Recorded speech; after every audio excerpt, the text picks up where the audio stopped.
ہمارے چینل تبلیغ T V کو ضرور سبسکرائب کریں اور نئی اپڈیٹس کے لیے گھنٹی کے بٹن کو ضرور دبائیں۔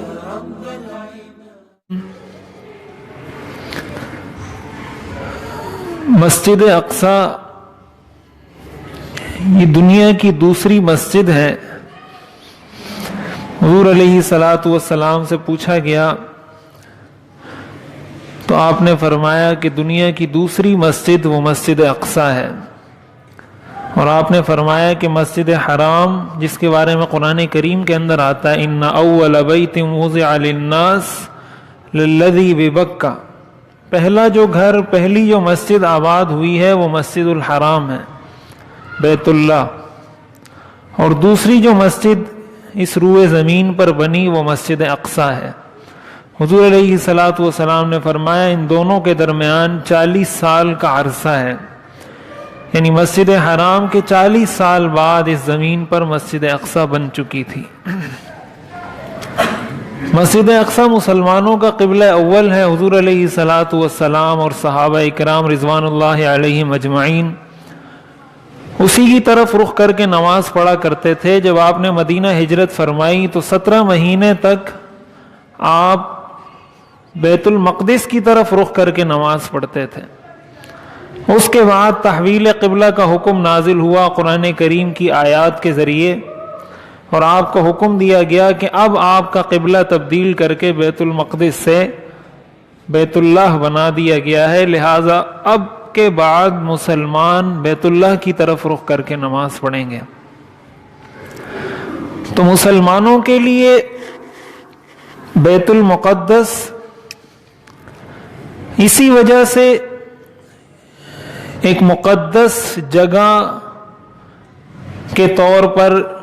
اسلام کے اندر اس کو سمجھا گیا ہے، اور قرآن اور حدیث سے اس زمین کا بابرکت ہونا، اس زمین کا مبارک ہونا ہمیں معلوم ہوتا ہے۔ مسلمانوں کی بہت سی قدیم یادگاریں ماضی میں بھی اس سے وابستہ رہی ہیں، اور مستقبل میں بھی قرآن اور حدیث کی روشنی میں مسلمانوں کی تاریخ کا ایک بہت بڑا حصہ فلسطین کی سرزمین، شام کی سرزمین اور بیت المقدس سے وابستہ ہے۔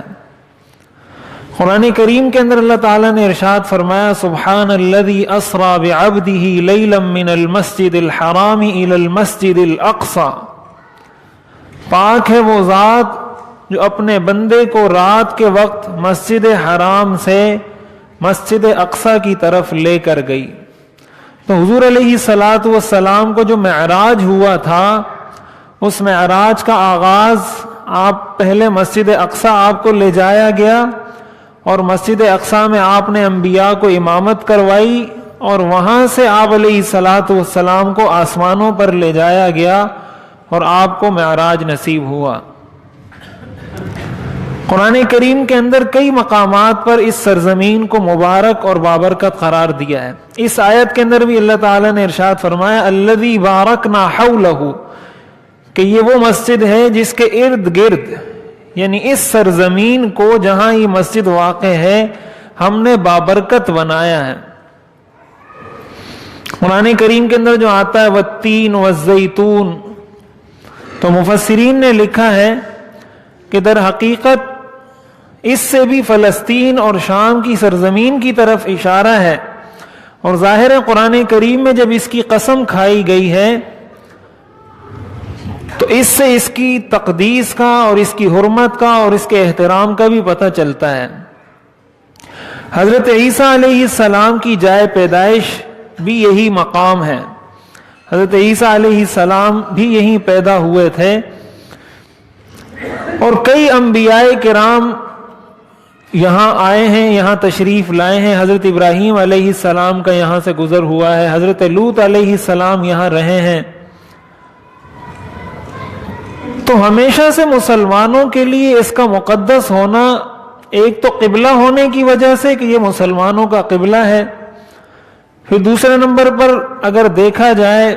حضرت عمر رضی اللہ تعالیٰ عنہ کے دور حکومت میں آپ نے اس کو فتح کیا، تو مسلمانوں کے لیے ہمیشہ سے ایک مقدس مقام ہے۔ یہ تو مسلمانوں کا جو اس سے ماضی وابستہ ہے، جو ماضی کی تاریخ مسلمانوں کی اس سے وابستہ ہے، یہ تو وہ بات ہے۔ اس سے مسلمانوں کا مستقبل بھی بہت بڑی حد تک متعلق ہے، جو قرآن کریم اور احادیث، صحیح احادیث سے ہمیں معلوم ہوتا ہے۔